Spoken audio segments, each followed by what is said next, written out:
Hey everybody, Kate and Meredith are back with another episode of 101. This time we are here with Ivana Chubbuck. Hi Ivana, so great to see you. She is an acting coach, to say the least. She's been doing this for over 40 years, and we're just so happy to have you. Hi. Hi. So you're in Los Angeles, right? I am indeed. All right. I used to live there. I used to live in Sherman Oaks for 7, 8 years, but I'm back in New York.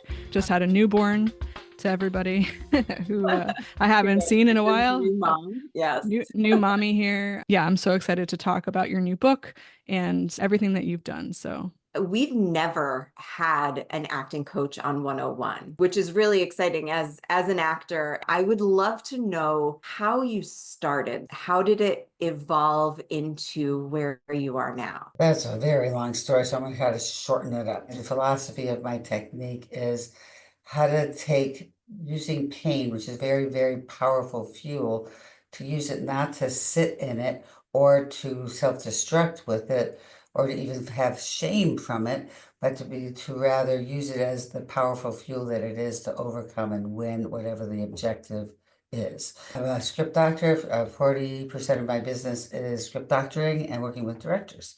It all kind of comes together as a totality. And I find that sometimes people don't understand that we're telling a story together as a team and to not let ego get in the way and say, this is a team effort. And you'll find the movies, the TV shows, the plays that do well. It's not just because it's well written or well acted. It really is about the team effort. The reason why I came up with this philosophy was because I grew up with so much violence. My mother was mentally ill. And so my father, who was a great man, who was a lawyer for civil rights, for unions, all this kind of stuff, but he was always gone taking care of the world. And so he wasn't there to protect. And so I needed a way to instead of sitting in it, and I was being very self-destructive, so I understand both sides of this.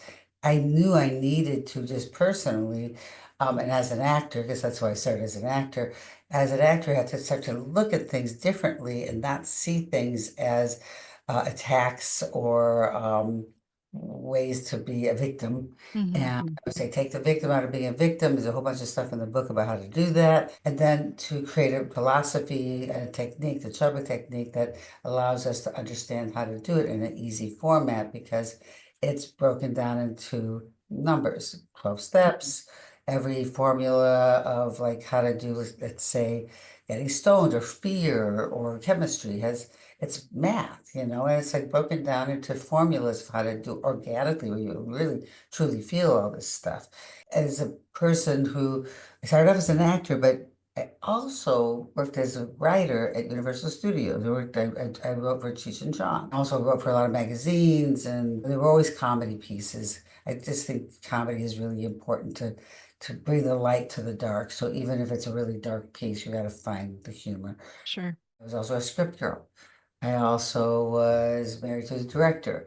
I also was a part of producing 4 films in indies that went to film festivals. And so the thing is, like, I know all the aspects of it. I love what I do. My book is also a Bible, and I'm not, saying that with humility. As we're therefore the quotes, the Bible for people that are directors and writers too.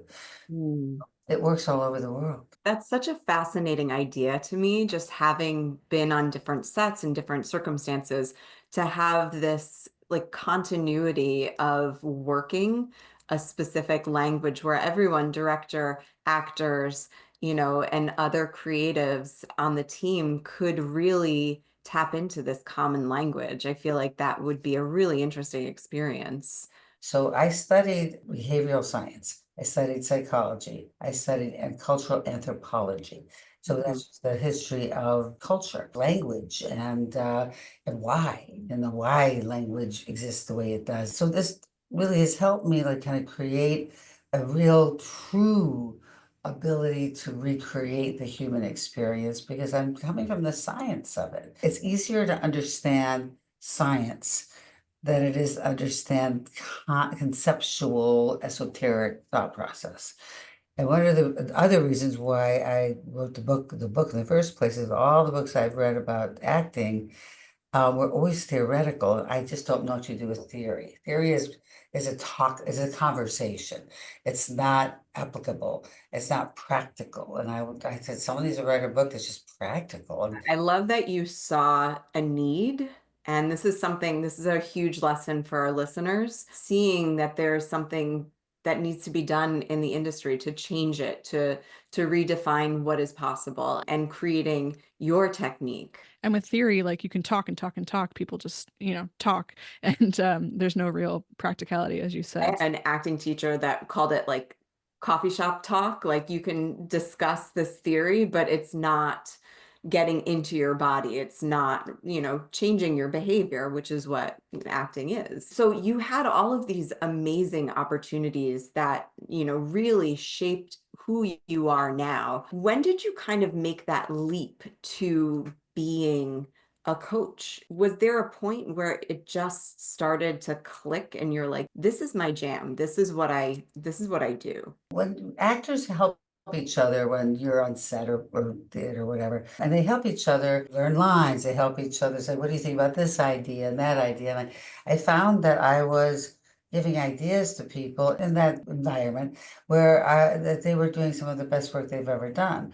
And then people just started coming, would you help me with this? Would you help me with that? And I said, I'm going to start charging for this. I was very little. It was like, I'm going to start charging for this because we have to line up out the door. And then I found myself, like when I was on set, looking at my watch all the time because time was going so slow, because I found I wasn't loving that. But when I was home coaching somebody, time would go so fast. And I was like, the hours just went by, whoa. So well, you always know you like something and you love something when time goes by faster. And so what happened, and I think Meredith's going to like this story, is like I got pregnant. And I said, you know what? My needs changed. I don't know if that happened to you. But what happened was I said, okay, what's truly important? What's my priorities here? And I said, you know what? Bottom line, really like being the person in front of the camera. I want to be the person that's behind the talent. I want to be the empowerer. It's like even Halle Berry, after she won the Oscar, she called me the next day and said, this is our Oscar. Because I just love teaching. Can we dive into like how you go about teaching a particular actor in a particular role? Like what is the objective of that scene, or what is the objective of the story, and what do they want? What do they need? What is their goal? There's a 12-step program. Important part of the 12 steps is the first part, which is overall objective, which is you're telling one unilateral story that has an arc, a beginning, middle, and end. And then scene objective, which has to support the overall objective. So we're still telling the same story, but different aspects of timelines or whatever in that story. Then there's obstacles, which is part of the first 3 steps, the most important part. What makes it a dramatic story? And drama and comedy, let's put the two together. What makes for a truly dramatic story is someone overcoming big obstacles. Like I always use the example of you have to cross the street, that's your objective. But it's a sunny day, there's no traffic, you have all the time in the world to get to the other side. Or 2, it's middle of the night, it's like freezing, really icy, there's big trucks going really fast, really fast going down this road, middle of the night, no light, and across the street is your sister who you have 10 seconds to cross the street before they will kill her. And so what do you want to watch? So the obstacles are key. But first you think in terms of the script. And you look at the script's needs and what's going on, what the overall objective of the script is too, to help you understand what your personal part of it all is. And then you personalize, and that's when you start getting past the first 3 steps, all the rest of it is personalizations. And everybody has something. It's called life. So there's always something. It's trigger you to want to win. This is really important. Back in the day when man wasn't even erect yet, and Neanderthal man, then when he became started to become erect but wasn't fully, and then we got man. It's like there's archaeologists have found proof that there was games being played and sport. So we have the need primally to want to win. It's called the survival instinct. So the idea is for us to want something so badly, they're willing to do anything. The means justify the end. More exciting to watch something like that happen than watch someone sit in their emotional pain. This is where I know someone's a beginning actor, is they say, how do I cry on cue? And I said, you don't need to. What you need to do is understand how to be proactive, how to proactively go after something, because people are always more invested in the win-lose games. And we're watching it like Wimbledon, boom, boom, boom, who's going to win? And so we want to have people understand the human experience. An investment where you're going, this is me on the screen or on stage, and I'm watching me try to get something because that person relates their issues are my issues, and I'm watching them as me try to survive and win in some way. Yeah, I that's one of the things that really struck me is that encouraging your actors to be powerful, to find that power. And I feel, having studied Meisner, I think as a young actress, I was always after truth and authenticity and making sure that I was doing the script justice and serving the writing. But I love this idea of finding that power, because exactly what you just said, it makes it more of a game of winning and really pursuing that. So I thought that was something that really struck me about your technique. I guess my follow-up question is, what are the obstacles for actors to find that power? Like, what have you come across where I feel like it would probably be very similar journey for most people, but like, what are the obstacles that get in the way of finding that power in the characters? So if you accept defeat, that's you. That's on you. I think, making choices of like, I'm going to overcome and win with whatever my objective is in the script. It's like, that's a choice. Mhm. Like you can make a choice to like be defeated, be self-destructive with this pain, utilize that in the work, and then it's depressing. We don't want to depress our audience. What we want to do is inspire and motivate our audience, give them hope that people who have the same pain issues as the character on the screen or stage has, and they're doing something about it, maybe Mhm. so can I. And that Yeah, hope is super important. How important it is just to be honest. Sometimes it Mhm. can be boring. So Yeah, we want to honestly want to win. We want to honestly want to overcome. I just feel it's choices that people make. So what gets in the way? You. I mean, yeah. universal you. It's a choice you have to make in life. And life is filled with choices. And it's up to you to make the choice that will allow you to prosper. And so I would say pain equals prosperity if you choose to see it that way. Yeah. I love hearing this from you, because I know that there is such a connectivity between your technique and just how it affects people's lives. Your actors' lives change because of this perspective. It's a nuance that I've never seen in any other form of technique or acting tools or things like that. So I think that's such a wonderful The perspective. perspective came from survival, the need to survive, because I was making very self-destructive decisions as a teenager based off of like a very rough childhood. And so I could either die, which I was on that path to do, or I could actually change I call it doing the spin. You spin anything to the worst possible thing or the best possible thing. It's a technique that they use in the advertising world. You'd spin anything, or in politics. I had a girl who, this literally happened 2 days ago. She lost her husband in a motorcycle accident that who knew was going to happen. It was like a freak accident. They're young people, they're in their early 30s. And so she insisted she wanted to do her scene in class, and I said, you don't have to. She did the scene, and it was all about the winning and doing all the stuff that I've taught her to do. And before she started the scene, she was crying about her husband.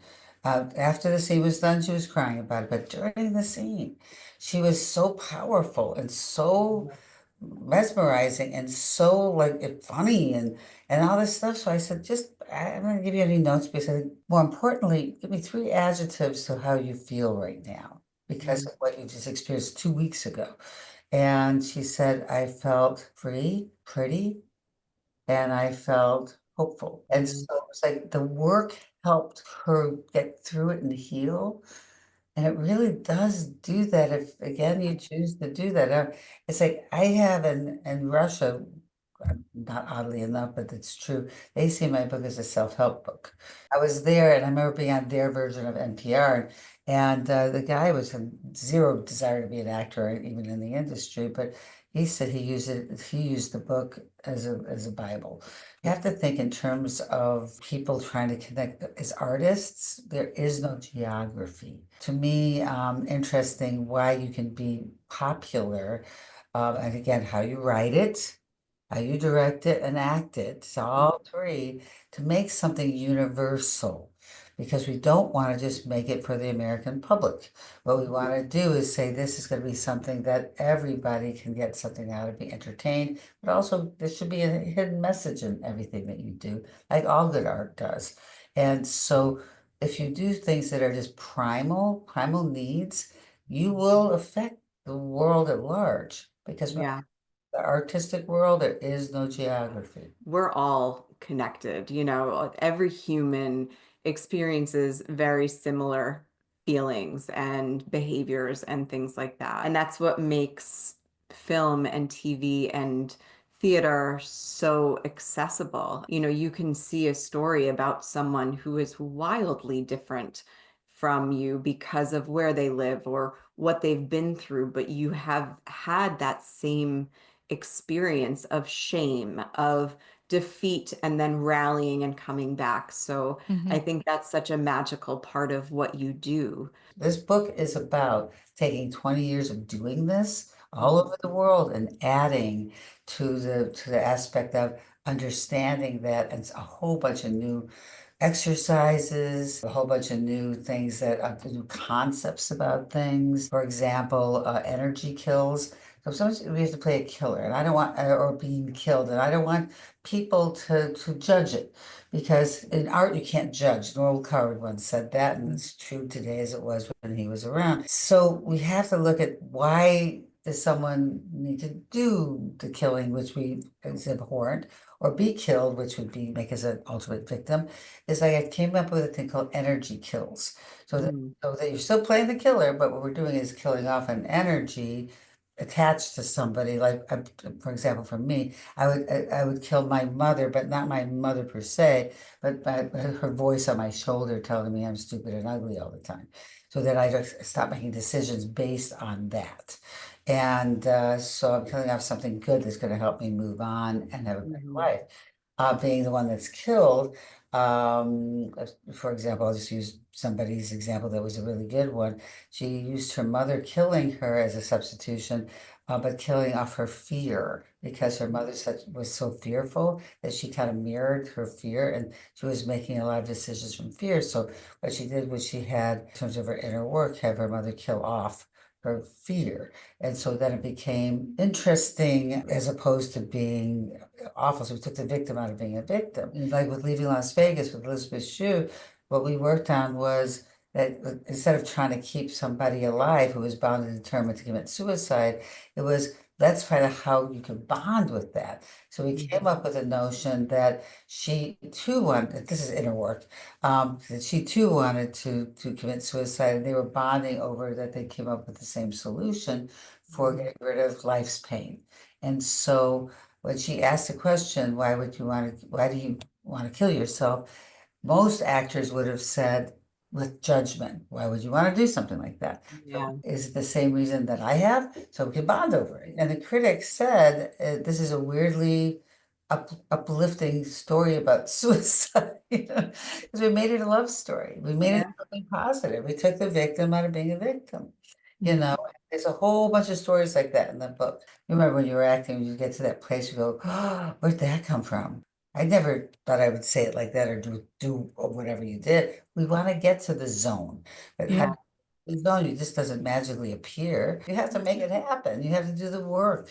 And it's a lot of work. Sounds like a lot. I want to, like, for anybody who's listening who wants to be an actor or just starting out as an actor, it sounds like there's a lot of vulnerability and a lot of honesty that you have to be, true to yourself and honest with yourself, because when you're young, you might skirt over things and brush things over and not really be true to yourself, to be able to be vulnerable and dig deep into those feelings to fuel that power. Can you speak to that? You can't do it yourself because sometimes we just don't know. It's not that we're trying Yeah. to hide anything.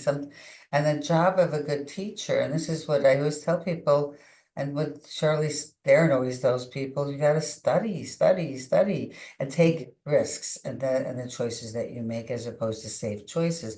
So that's the key to success. Study, study, study, because you need a mentor or teacher that's going to help you understand what that is. I ask a bunch of questions, and then they'll say, well, this doesn't bother me, but I'll watch them cry. And I go, well, obviously it does, or someone says, well, this is the thing that I think is my worst issue, and I see nothing. And I go, well, I'm not buying that's the one, but I keep asking questions, and ultimately something's going to happen. And then I start asking questions more further into that element of where they are starting to melt and become more vulnerable. But you need a teacher to do that. And so the people think you do it alone, you can't. Yeah. That outside perspective to look in as from somebody else is yeah, big. You're a therapist. Not a therapy. What it is you need to have somebody to help you understand how to get there. A lot of people want to do privates, but a lot of people want to do privates and just education. And I said, well, you're losing the idea. First of all, in real time, you get laughs. In real time, you get tears. In real time, you watch other people going through the process of opening up, and you go, oh, and you start to feel like I have the same kind of stuff that he or she has. And so you see the process of it so that it helps give you permission to go there too, because you see your friends and I created a community in my Yeah. school, A real-time audience. a loving community. A secret community. You can say anything from anybody. Everybody loves each other. We hang out after class. Make it something that makes people feel safe. Safety is really important to me. I will I'll take their secrets to my grave, as will everybody. And I also ask a vow of my students to solemnly swear that you will not reveal anything that you hear of a secret nature to anyone, and you will take it to your grave. And people have been pretty good about that. That's how you get people to be more open. Otherwise, like you're saying, the vulnerability honestly is something that people are afraid of, because if you're vulnerable, what can happen? You're gonna get hurt. I'm gonna get hurt. Okay, so I don't want to get hurt. You don't want to get hurt. So I have to create the safety net so that people go like, I can't get hurt in this. Mhm. It's an interesting relationship to move on to work after that because you miss That it's and like it's wildly different for actors when you show up to a set and you're like, love everybody. Wait, what? You know, and you're like, wait, what is going on? And you know, some PA is yelling at you, and you're like trying to get your lines. You got new pages, and you know, it's a wildly different experience. But to have that you know safe space when you're learning who you are as an actor, it's so it's invaluable. And that community to go through that struggle together. exactly right. But that's why it's there, because the set is not safe. It is, I've been on like maybe a handful of sets, and like most of them were mine that were very like, you know, lovey, everyone's important, we're making something together, but Not the norm. it's not. But you know, I love that you said that, Ivana, because it's such a precious time in an actor's life. And I would love to talk to you a little bit more about continuing study, because people go to acting school and finish. And I'd love to know more about your idea of what, you know, what is studying beyond learning a technique, finishing training, or what have you. How do you feel about like training beyond, you know, learning that specific technique? In Europe, they go to drama school for 3 or 4 years, and then they've realized that the people that are getting the jobs are the people that continue their study. I use the example of a doctor. Do I want to go to a doctor who went to medical school and decided he was never going to learn again anything else? I wouldn't go to that doctor. I wouldn't want to cast that person. When I have choices to make as a producer and director, to be able to say, that person is really good. But how do they get to be in today's world? Because you learned stuff that was true for the days that that you were studying, but what about all the new stuff? Things like art keeps growing and changing, and you have to grow with it. It's like in a new book. In the old book, I had a section on auditioning, and this book, it's so different. And you learn that from studying. You also learn there's a community. The community also networks with each other. So they help each other get agents and agents. My people are working actors. It's real. It's the real world, but Yeah. in a safe place. So that when you go into the unsafe world, safety is in your heart. Yeah. So it doesn't matter. But if you go straight to set or theater, it doesn't really matter. It's like it really oftentimes is your success or you being good means my failure, and they are bound and determined to screw you up. And so how do you deal with that? How do you deal with a director who micromanages every move and gives you line readings?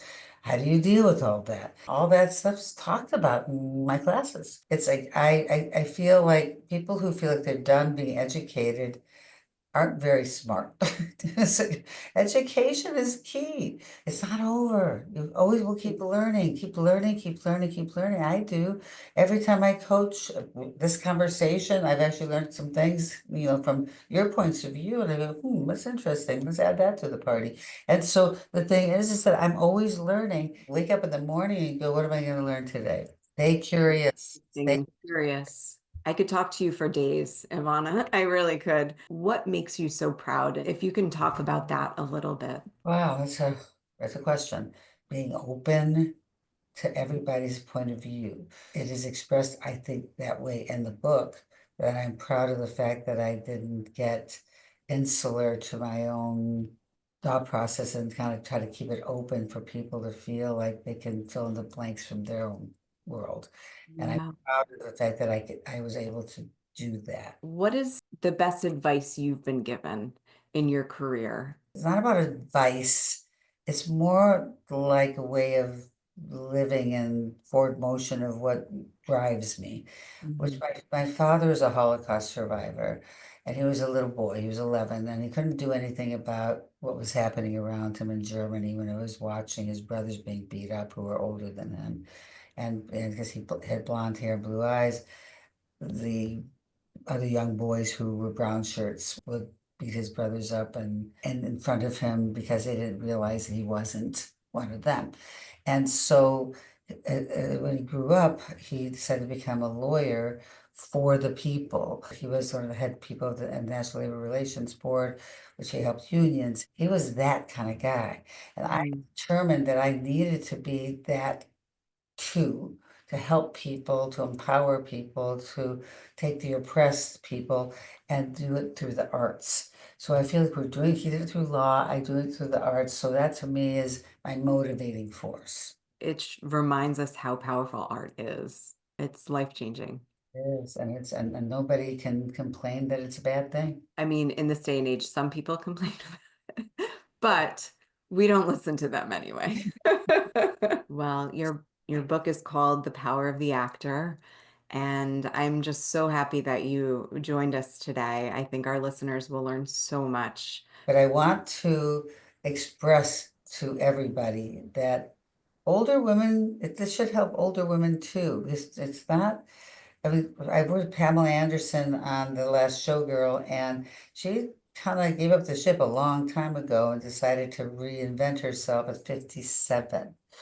So it's like, and she's doing really well. It's not just for young women, your show. Yeah. It's for women. We got to empower each other and we got to take care of one another. And someone's got to do it, and we're going to do it we're going to take care of ourselves, and I really believe in that, and I don't want people to never ever feel like they're too old to follow their dreams. And then I want to just say the book is Amazon.com. It's also an audio. And then also in terms of anybody wants to understand about what the class is, IvanaChubbuck.com.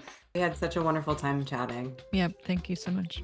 It's great. Girl power. If you're interested in learning more about 101, check out our website, www.101podcast.com. Follow us on Instagram, TikTok, and Facebook, all at 101 Podcast. Thanks, everybody. We'll see you next time.